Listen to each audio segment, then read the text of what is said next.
Fun fact, today's episode features the first murder conviction in history where a tree helped testify against the killer. Which is absolutely fascinating until you realize the tree was the best witness they had.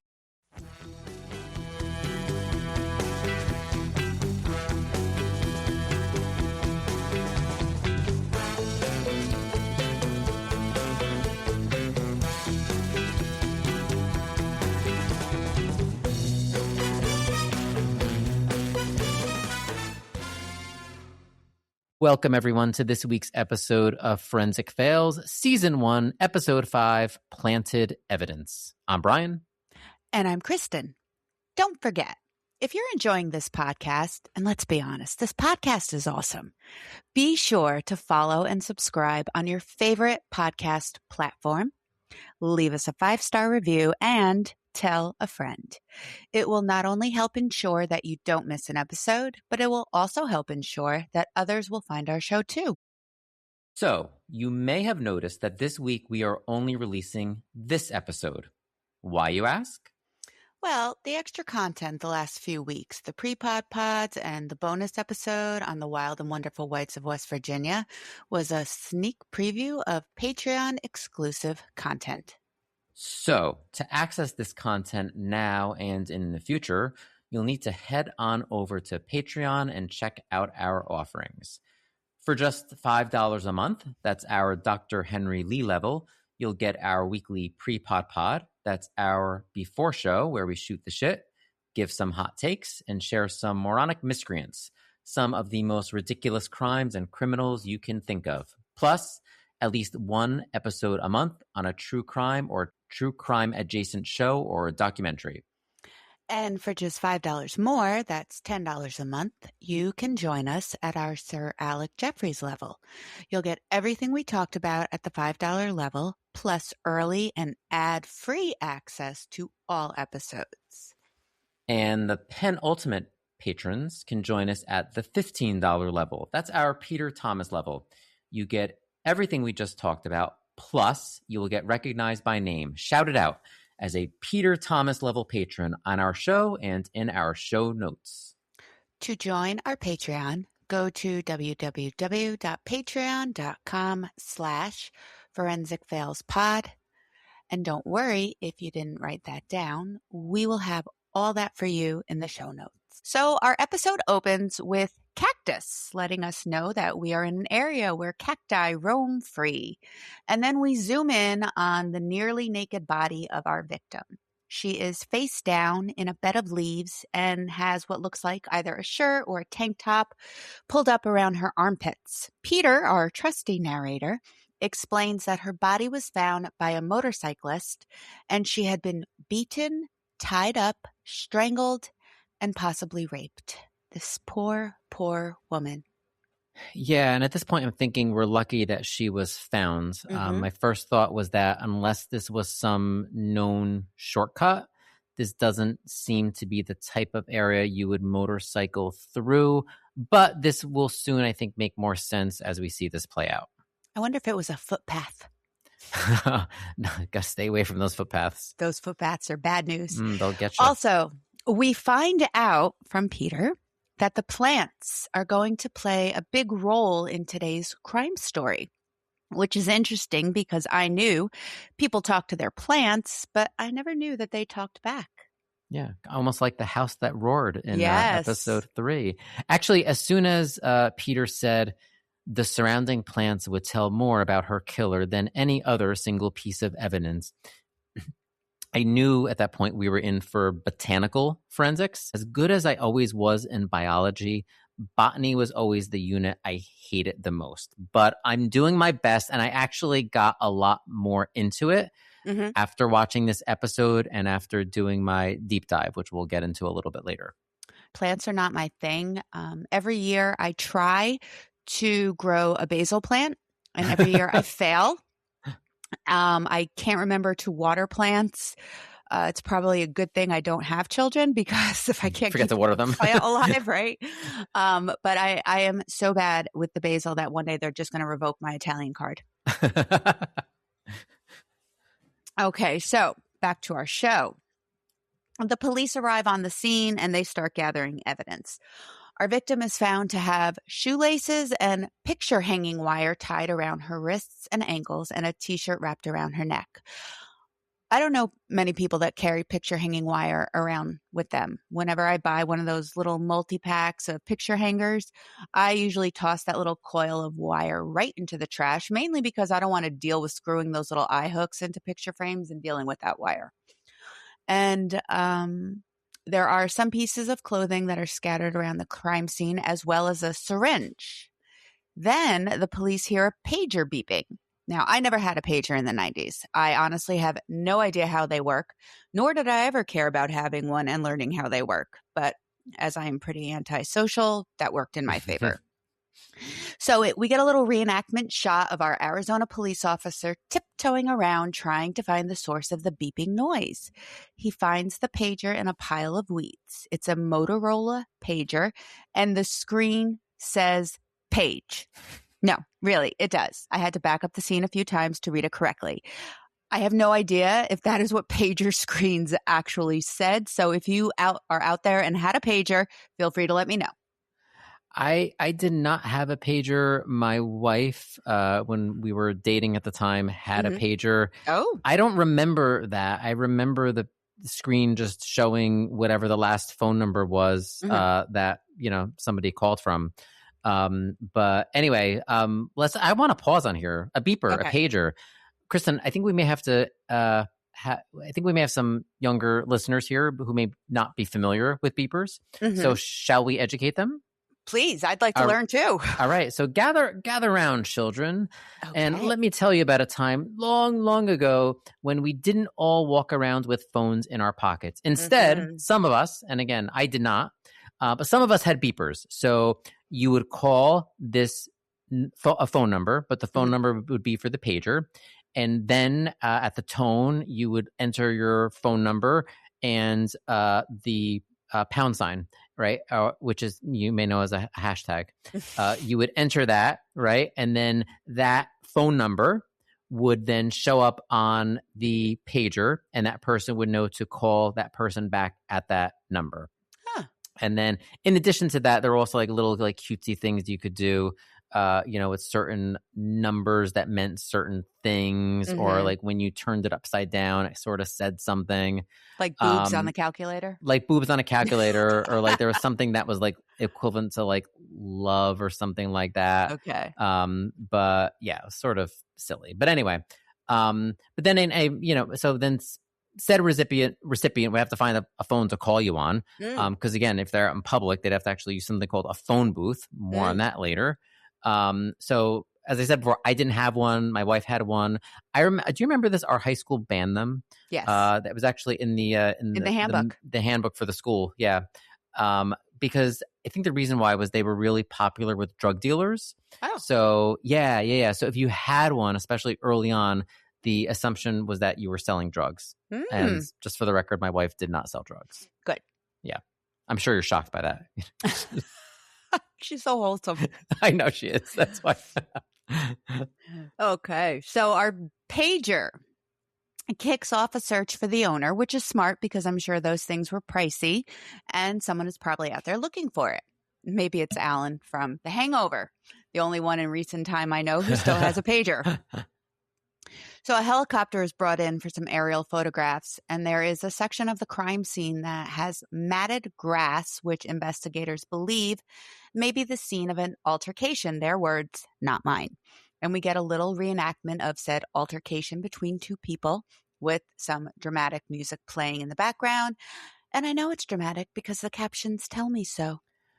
And I don't know how they quite picked up that spot of matted grass where an altercation might have taken place. That was just so small to me. And would an altercation mat the grass that much? This all looked like desert to me. And it's important that actually, so when you look at it, this actually appeared to be almost like a grass median. Right. So then that would then, I think, make sense why a motorcyclist might have found her if he's cutting through, to the opposite side of the road. But I was also wondering, like, wouldn't tire tracks maybe have been better to look for than a matted area of grass where an altercation might have taken place? I don't know. I kept looking at them like, I don't see the matted grass and how much matting is actually occurring as a result of an Right. altercation between a guy who I don't think was that big and a relatively small woman. Exactly. I My don't know. thoughts too. Yeah. We find out through fingerprints that our victim is Denise Johnson, a single mom. She's around 30 years old.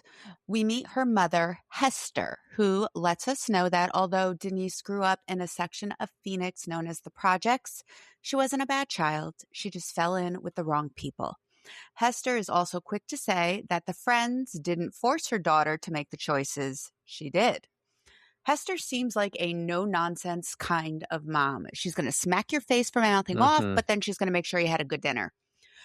Denise's sister, Betty, tells us that Denise enjoyed the party lifestyle with her friends, drinking and, quote, trusting too much, which doesn't sound too safe.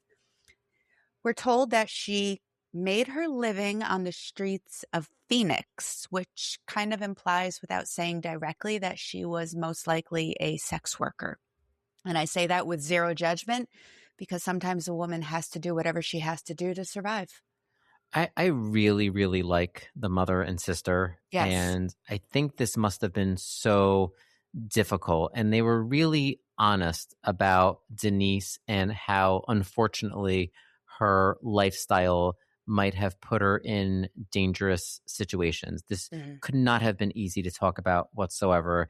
And yes, I had the same thought about earning her living on the streets. I was also assuming sex work, and maybe possibly drugs. I mean, we just don't know. Right. And I'm actually sort of glad that they left it a little bit Open. vague and open, Yeah. because that's not the point of this, Mhm. regardless of what she did or didn't do, regardless of what her occupation was. You know, nobody deserves to get murdered. Nobody has it coming. Exactly. She also, as we are told, has a history of shortchanging truck drivers in various drug deals at local truck stops, and her nickname was Twist Mama. I have no idea how that nickname suits, but okay. First of all, I too didn't understand the nickname Twist Mama. Second of all, I could listen to Peter, our narrator, say Twist Mama all day long. Yes, he's got this like Keith Morrison Yes. vibe Oh, to I him. love it. There are certain things he says. I'm like, say it again, Pete. Come on, Pete. So the pager jumpstarts the investigation, and police discovered it belongs to a man named Mark Boggin. We get an on-screen photo of him. I think it's a mugshot because it's not the most charming of images. He kind of looks like he's coming off a 3-day bender of meth and caffeine and hasn't showered in a month. He's also got some facial hair that would make Officer Johnny from episode 3 shake his head in utter disgust. Yeah, it's actually either a mugshot or, like we talked about in the last episode, maybe he actually works at a school and that's his staff photo. Yes. Because you pointed out how they're not very flattering. They're not always flattering. No. So instantly I'm thinking Mark did it. The fact that his pager was there and also what they just said about her shortchanging truckers. Yes. Might this have been someone she shortchanged is what's going through my mind at this point. Same. Our reenactment takes us back to the meeting of Denise and Mark. He's in a phone booth with a much lighter, put together, tighter looking mustache beard combo, and he's seemingly frustrated with whomever he's speaking with on the phone. It's probably about his extended warranty or something. And Denise strolls by, catching his eye. P.S. His pager is firmly clipped to his belt. He claims she asked for a ride to the highway. He agrees, and once they're on their way, she comes on to him, and he doesn't exactly say no and lets everybody know that the sex was consensual, which, hey, they're adults. They could do whatever they want. When it was done and they reached their aforementioned destination, he tells police she is tempted to steal his pager and wallet, but he was on to her and he grabbed them back. So she slams out of the truck. I'm wondering if she flipped him off, and my guess is yes. And he says that was the last contact he had with her. The next day, he discovers his pager is missing, so he calls the company to report it. While police are interviewing him, they notice, quote, scratches on his face. And we see a picture of him while he is being questioned by the police. And to me, they look more like mosquito bites or pimples or an acne breakout, but we're just going to say scratches because that's what the police said. Yeah, and I have to say this reenactment scene of her stealing things off the dashboard was a little bit hilarious to me. First, I don't know if you picked this up, the way the actress said, "Oh, I had a really good time." Like translation, I faked it. She did. Totally. And then the way she grabs the wallet off the dashboard. And who keeps their wallet on the dashboard like that? Like that was a little bit odd to me. Unless the wallet in his pocket, depending upon the position of things, was kind of in the glove compartment, Mark. Yeah. Philip Keene, MD, he's our medical examiner today, is gracing our screen now. And he has got some very interesting Amish-style beard going on. I don't know why I'm so fascinated with the facial hair on the men on this show, but I am. So his sideburns kind of grow into the beard, so it's like one big loop of hair around his face and head. He has no mustache. He has no serial killer glasses either. He lets us know that they are indeed scratches. If they are, there will be some type of residue like skin cells or blood underneath the nails of whomever caused the scratch, which makes sense. Denise's autopsy, however, had neither under her fingernails. Her cause of death was asphyxiation due to being strangled, and she tested positive for cocaine. But there was no sign of sexual activity, which is odd since Mark said there was. But tests proved no semen, no hair, no clothing fibers or saliva anywhere on her body. At this point, police consider Mark a dead end in the investigation, and I think we all know that this isn't going to be the case, but no spoilers. I'm not about to give away the ending right now. Charlie Norton, homicide detective, is assigned to the case. We see him hiking through the area, and it's full of high weeds and all sorts of plants, and my first thought is snakes, followed by ticks. I guess Charlie and I don't have the same thoughts, since he seems absolutely fine trekking through a potentially deadly area. Especially in Arizona, there's like wild stuff there. Yes. Scorpions. He says that it would help him if he could familiarize himself with the area, and he starts looking for anything strange and unusual in the crime scene, and he finds something. One of the Palo Verde trees, a few feet from where Denise was found, has what he refers to as a fresh abrasion. And I am impressed. I am seriously impressed, because to notice something like a scratch on the branch of a tree, go Charlie. He also picks up a few of the bean pods from the tree, just in case. And I like that he is a plan ahead kind of thinker. Yeah, and so I'm not familiar with the Palo Verde tree. I don't believe we have those here in New Jersey that I know of. But I had that same thought. Like, would a fresh abrasion be that noticeable? So the fact that he noticed that, super observant, and that he thought to take some beans, some pods from the tree, really is remarkable. Exactly. And when we saw the pictures, the abrasion didn't look that big. I mean, I drove around several years ago missing a hubcap for 4 days before I realized it was gone. Yeah, and just to give like a little bit of visual, if you haven't seen the episode, it almost looks like, you know, if you were to like kind of take a branch and like just take like a little bit of a pocket knife, right? And just like scrape a little of the outer layer off, revealing some of the lighter green interior. Like, that's sort of what it looked like. Right. So Mark, who a few moments ago was a dead end, now has his truck confiscated, and police start looking for evidence in it. They're looking for anything that will link him to the crime scene. Much like Denise, There's no physical evidence. There's no blood, semen, fibers, anything like that. However, they did find a few bean pods, much like the ones Charlie took from the tree in the bed of his truck, which in the reenactment really kind of looked like the home of the trash heaps on Fraggle Rock. Maybe he lived in his car. I don't know. But a clean out every now and then wouldn't hurt, pal. Especially if the police have sat you down for a few questions about a death and then let you go. I mean, clean up. What is it with the lack of intelligence in these people?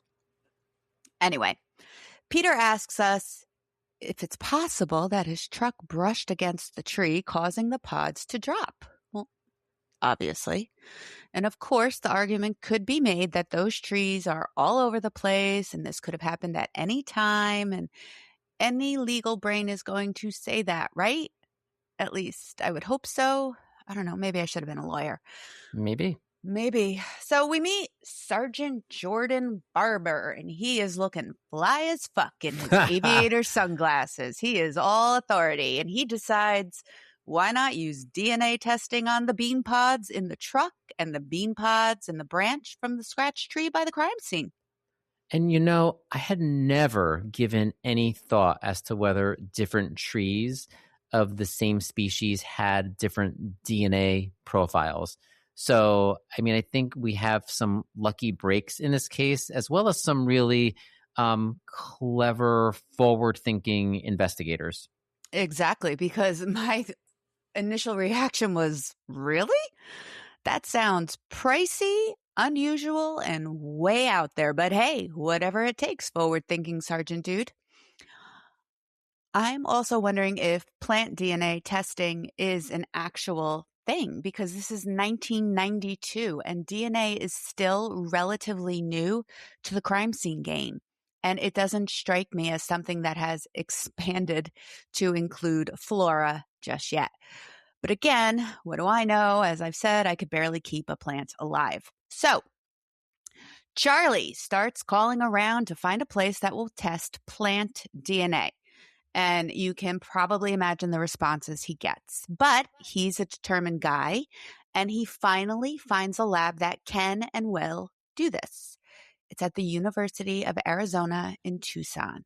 And our man today is Tim Helenjaris, PhD, and under that it says plant geneticist. Who knew? Tim is taking this as an opportunity to show people that plants and science can be relevant. Okay, an advocate for the plants. I like it. I actually want to pause on this quest to find a lab who could do this sort of testing for them. So Peter says, 15 telephone calls later, he found someone who offered some hope, ironically just miles away at the University of Arizona in Tucson. So in our Footpath Murders episode, we also had an ironically call out because the University of Leicester, near the murders, was ironically pioneering DNA, and it was close by. So another ironically, because University of Arizona agreed to help. But I just kept thinking, why did this take 15 calls? Right. Why not start with your state's flagship public university? Who are they starting with? University of Phoenix, DeVry, the local lab corp? What is happening here? My second observation is I think this plant geneticist has a great name, Dr. Helenjaris. But I was confused because I thought, before I looked at the on-screen text or lower third, I thought Helen was a funny name for a guy. I thought his name was Dr. Helenjaris, but only to learn that they are saying Dr. Helenjaris, all one word, and the last name. I like that name. I do too. It's a great name. Yeah, it is. We segue into some more Bill Nye graphics, and we get a lesson on DNA explaining what it is, how it works, etc. And we get a quick flashback to DNA god Dr. Alec Jeffries from the Footpath Murders, who used DNA to solve that case. And I'm so glad we're seeing him again. Me too. Also, so soon. Yes, but we should be referring to him as Sir Alec Jeffries, as Queen Elizabeth knighted him for his work and discovery. I really miss that saucy minx. Who doesn't? Yeah. So Tim lets us know that they've used plant fingerprinting, and I did not know that was a thing before, but the Palo Verde tree is a lone wolf that has been ignored in terms of studying. So it's time to step it up, and the Palo Verde is now the plant of the hour. So far, all the evidence linking Mark to Denise is circumstantial, nothing really solid to go on. So my guess is that they are banking on plant DNA to help push the case along. And if they can prove the pods in his car are from the tree by the crime scene, they might just have something. So fingers are crossed for Tim and his plant team. Pete tells us that there are thousands of Palo Verde trees in Phoenix alone, which is probably like pine trees in Vermont. And there has never been a DNA test on that type of tree, or I would assume any type of tree. But there's quite a bit of work involved here. It's not just your standard DNA test. They run a randomly applied polymorphic DNA technique, RAPID, which is different from the DNA that they test that they use for humans. Paul Keem, PhD, and another plant geneticist, and I am so glad these plant dudes are getting their moment in the spotlight in this episode, tells us that it's a great test because all you need is DNA and the test works, which is now plant Latin in my head. All right. And at some point in all this, we see this footage of Dr. Helen Jarvis walking through the lab with this pot, and I swear it looks like he's carrying rice in a rice cooker. But I think I might have just been really hungry when I was watching this. So Tim explains to us at home how all of this works. All they need is the pod, not the bean inside, as only the pod will contain the, quote, mother DNA. Kristin? Yes, Brian? Did you hear that sounds? You betcha. So, Kristin, guess what we're going to be talking about today? I don't know, Brian. Why don't you tell me? Let's talk about sex, baby. Let's talk about botany. Let's talk about all the green things and the seeds that life can bring. Let's talk about sex. Let's talk about plant sex. Nice. Move over salt and pepper. What would we be, Kristin? I'm thinking we might be basil and oregano. Well, you're basil because I can't keep it alive. Yeah, okay, I'll be basil. I actually was hoping I'd be basil because I prefer basil to oregano. All right, so in all seriousness, when Dr. Helen Jarvis said, quote, seeds have DNA both from the mother tree and other trees that would have pollinated it, so we need to get rid of those and just use the pod material. So this wasn't just botanical trivia. This really was the entire case. To understand why, we need to understand plant reproduction, which, in my opinion, is so much more confusing than sex in the animal kingdom. I mean, you walk behind a Dalmatian and you're going to know if it's a he or a she. Yeah. I really think botany would be so much easier if plants had clearly visible genitalia, but that's a story for another day. Anyway, so here's everything you wanted to know about plant sex, but were afraid to ask. So let's start with flowers. Okay. Flowers are little reproductive powerhouses. So I want to take everyone back to their middle and high school science class and talk about the reproductive mechanisms of plants. And I've boiled this down in a way that I think makes it really simple and relatable. Okay. Mm-hmm. So the male part is called the stamen, and it consists of the anther that produces pollen. So again, this is kind of like how testes produce sperm. Mm-hmm. Okay. Then you have the filament, which holds it up or presents the pollen. Kind of sort of like the penis, but not really, in that the filament is more passive. Now we go on to the female parts. The female part is called the pistil, mm-hmm. and it consists of the stigma, which catches the pollen. It's sort of like the vagina. The style is the tube that pollen travels down. So it's sort of like the fallopian tube. Mm-hmm. The ovary holds the ovules, same words, which become seeds, sort of like an ovule becoming an embryo in mammals. Okay? Yes. So now that seed, like an embryo, right, contains 50% DNA from the mother plant, 50% DNA from whatever plant produced the pollen, the father. Okay, so that's the seeds. Now, continuing on with the joy of plant sex, not all plants reproduce the same way. Here's where it gets really interesting. Okay, most flowering plants are hermaphroditic, meaning each flower has both male and female parts. Beans, roses, lilies, and many desert trees, such as the Palo Verde, fall into this category. But not all plants are built this way. Some are monoecious. So it's one plant, but separate male and female flowers. So think corn, okay? The tassels at the top are male. The silks are female. I never actually thought of those as flowers, but those are actually flowers. Okay? Isn't that interesting? Yeah. Some are dioecious, completely separate male and female plants. So examples are holly, date palms, ginkgo trees. One tree produces the pollen, the male trees. The female trees produce the seeds. In dioecious species, reproduction literally requires two different plants.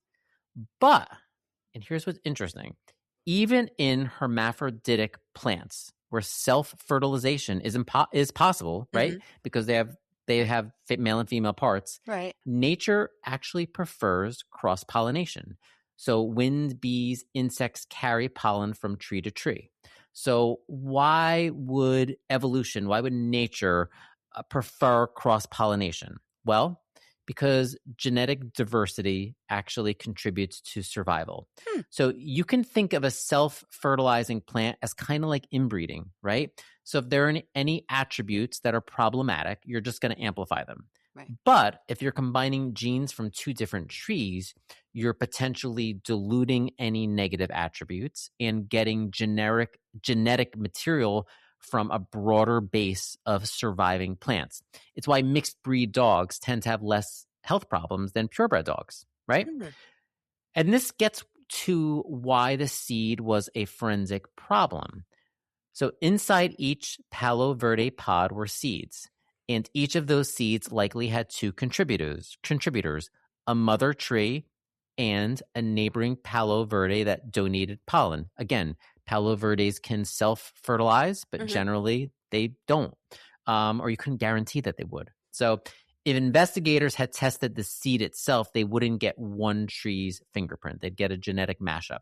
So the defense could argue, well, the second DNA contributor could be any Palo Verde within a mile radius, and biologically they'd be right. Because cross-pollination almost always happens between members of the same species. In this case, other Palo Verde trees growing nearby. And so this is why the pod shell saved the prosecution. So the pod shell, the outer casing, develops from the ovary wall of the mother tree. It contains only maternal DNA, no pollen contribution, no genetic remix.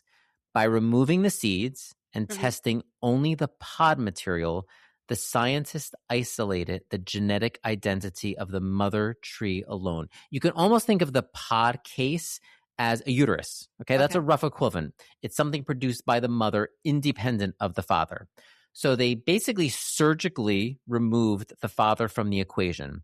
So that decision transformed really messy plant reproductive biology into a clean forensic profile. So before I wrap up today's deep dive on plant reproduction, some final thoughts. Okay. Plant sex is natural. Plant sex is good. Not every plant cross-pollinates, but every plant should. Especially in a murder case. This might have been my favorite trip to the forensic lab yet. I mean, starting with salt and pepper and ending on George Michael. Hello. It was great.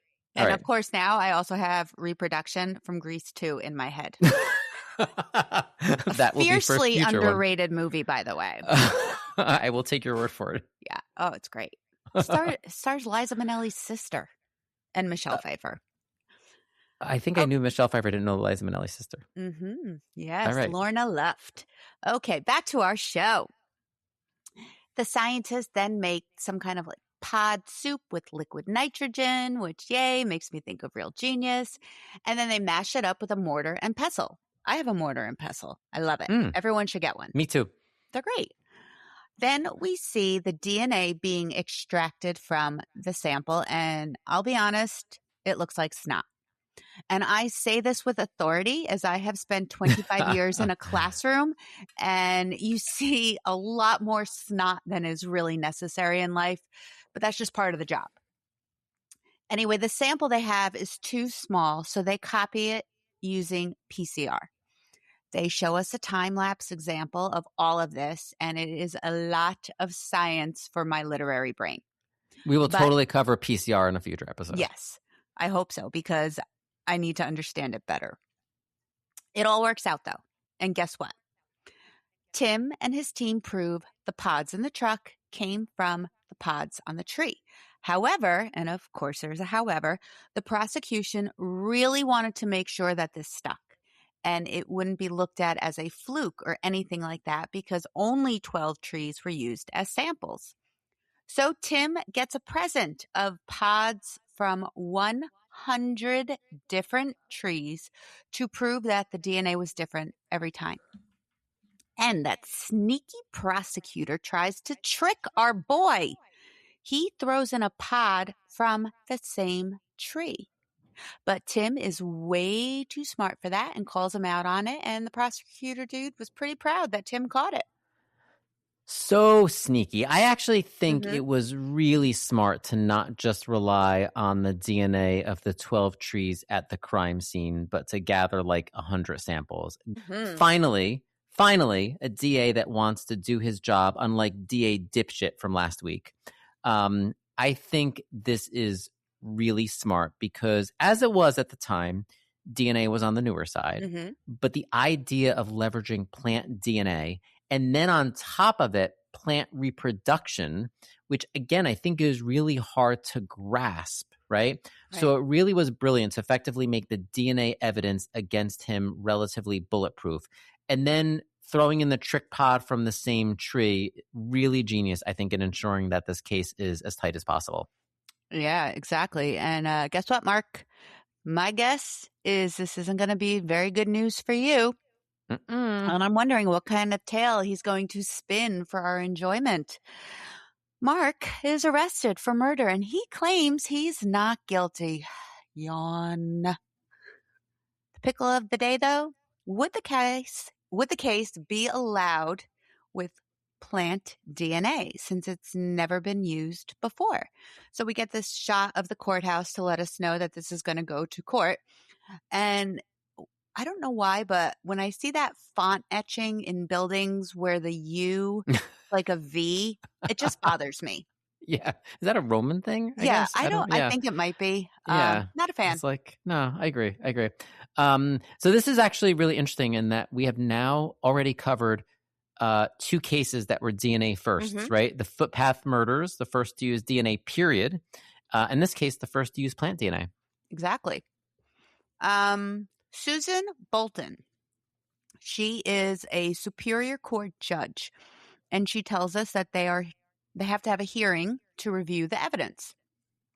This hearing lasts 3 days. The attorneys and the scientists argued about whether or not plant DNA would be valid and allowed in the trial. But our Judge Bolton, she agrees with science. She agrees that plant DNA is unique, like human DNA, and she denies the defense argument to leave it out of the trial. You go, girl. Now she's also part of DNA history since this was the first case in history to use plant DNA. Yeah, and I got to say, I think she is a real badass judge. I think it must be so exciting to set precedent like that, like she did, but also what an enormous weight that is at the same time. My other quick note about Judge Susan Bolton is that between her slight Southern accent, her hair, and the pearl earrings and necklace, I feel like she could have been on Designing Women. I feel like she looks like a lost sugar baker sister. She probably shops at Spiegel. She definitely shops at Spiegel. Spiegel catalog, Chicago, Illinois. That's right. So our trial begins. We revisit the earlier reenactment at the phone booth.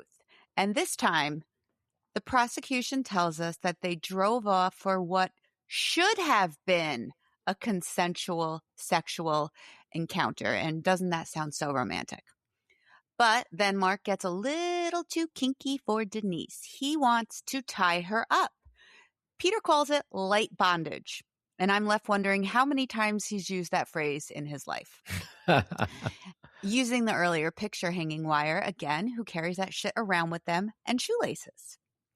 It seems that Denise was ready to allow it, but then she changes her mind, which, hey, no means no, Mark. A few of his ex-girlfriends are called in to testify about his sexual likes. And there's no judgment here. If you consent and you are of age, what you like and what you do is your business. Consent is the word of the day, though, kids. He wanted it. She tried it. She didn't like it. That should have been the end of it. But obviously, it was not. Also, the reenactment looks incredibly uncomfortable as Denise's head is hanging out of the open car window. I mean, my neck hurts if I don't have my pillow placed properly at night. And she is seen saying no. And again, that should have been enough. Absolutely. Watching this reenactment, he just happened to have picture hanging wire and shoelaces on his dashboard. That's a bit odd unless he regularly has sex in the front seat of his truck, which I have to say, by the looks of this reenactment, nothing about that looks either comfortable or remotely sexy. Also, that car was so filthy, I wouldn't sit in it with someone else's ass. It was just gross. You know the seats were sticky. Oh, God, yes. Ugh. So Denise is shown leaving the car with her wrists still wrapped up in that wire, and Mark follows her out. He chases her, and it is not a happy ending. He catches her. He tackles her to the ground and strangles her with her own shirt, losing his beeper in the scuffle. He drags her body into the bushes and drives off. He's a classy guy. As he's getting the hell out of Dodge, his careful driving skills manage to swipe a Palo Verde tree, causing a few of the pods to fall into the back of his truck and leaving a scrape that Detective Charlie notices the next day.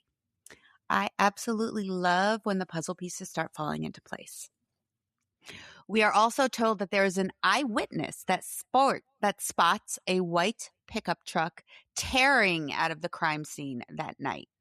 Where this eyewitness was for the first 19 minutes of the show, I have no idea, but they showed up for court doing their civic duty. P.S. Mark is married, so he's even more of a classy guy than I originally gave him credit for.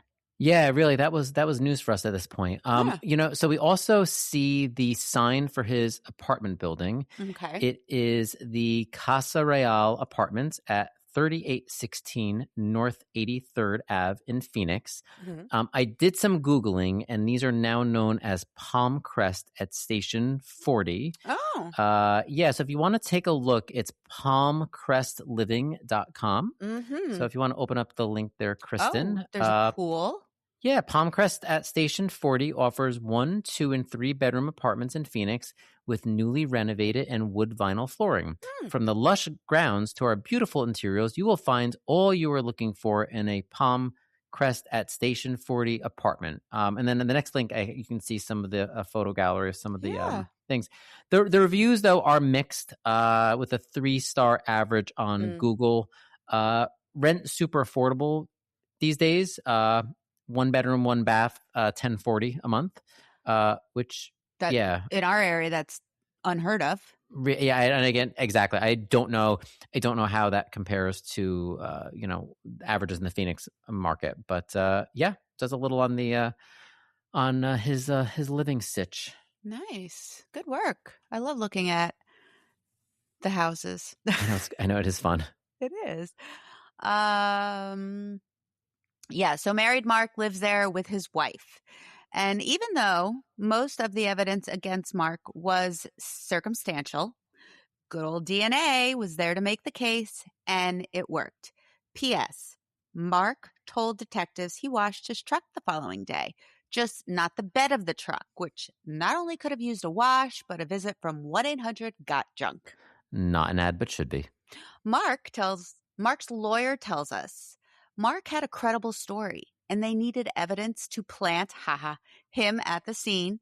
And since they couldn't refute the DNA, they claimed the detectives planted the pods in his truck. Come on. Detective Charlie is all, no. If I was going to do that, I'd plant, something a lot fucking easier to prove than a plant pod. That might have been my own take on what he said, but you get the idea. Yeah, I think it might have been reworded gently. Yes. But now I will say a part of me was a little suspicious because it was just so perfect, right? So finding those pods, noticing a scrape on a tree. But given that these trees are all over the place in Arizona, and given that nobody had ever convicted based on plant DNA before, I think it's a stretch to think that that would be what you would plant if you wanted to frame someone. Right. That's so out there. It would never occur to me to do that. Correct. But as it stands, Mark is found guilty. He gets a life sentence with the possibility of parole in 25 years. He still claims he's innocent. The appeals are still going on. And his lawyer kind of giggles that he's the only lawyer on the planet that lost a case to a plant. Yeah, that lawyer really, really took that loss in stride. He did. Mean, he just had a grand old time. He loves telling that story at cocktail parties. He does. Right? You can like, tell. You know, anytime there's like an icebreaker and you want a fun fact, his fun fact is, I once lost a case to a plant. Yes, absolutely. Yeah. Hester, Denise's mom, is back on screen. She lets us know that she loves her daughter and can't understand what would have made Mark do what he did to Denise.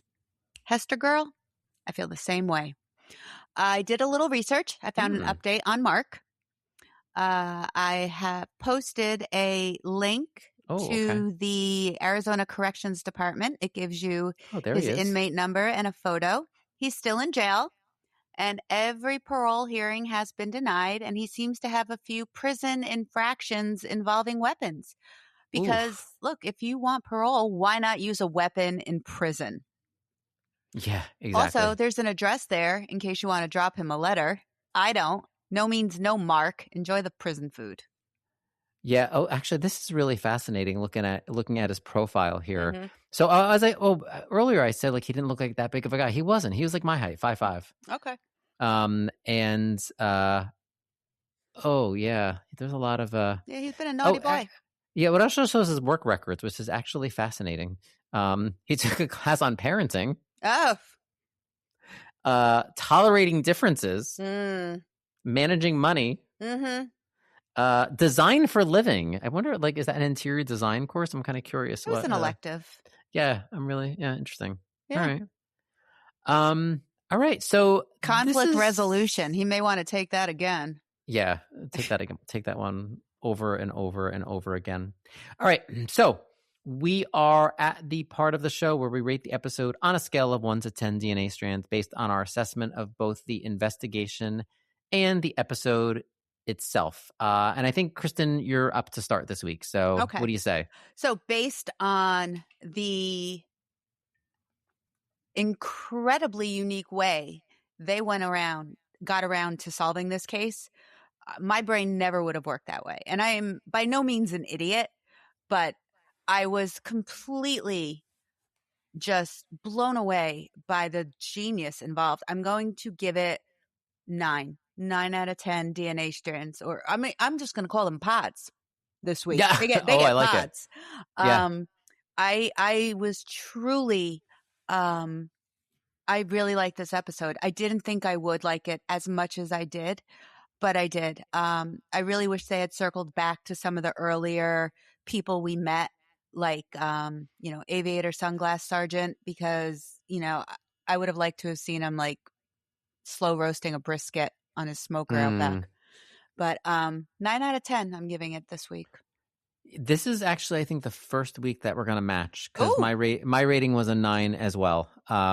This also, like when I saw this episode come up, and I've seen this episode actually several times, but I paid attention to it more this time. But because I think anytime I'd seen it come up, again, I'm not a botany person, right? And so I would almost like tune it out a little bit just because it's just not inherently interesting. Usually of interest to me. But when I really stop to pay attention to it, it's actually really, really interesting. It was super forward thinking and innovative, and I think the investigators did a great job. And this was the first episode in several episodes where there was not a person who enraged us, right? Yes. Well, except for Mark. It started with the house that roared. Beginning with that episode, we flip-flop back and forth. There was always one person who enraged us on each episode. Nobody enraged us on this episode. No, at all. I mean, aside from the perpetrator, which you should be enraged. Exactly. But there were no auxiliary characters or, speakers where, there was no green shirt for me in this episode. No. Which is good because I needed a nice calming episode. I mean, I'm looking down at what we're wearing. We're actually the green shirts today. Ironically. Yeah. This was a good one. I think this was our highest rated episode so far, actually. Yeah. So, all right. Well, that's it for this episode of Forensic Fails, where the science was complicated, the narration was intense, and the reenactments somehow managed to raise even more questions. Thanks for joining us, and we'll be back next time. Bye, guys. Bye.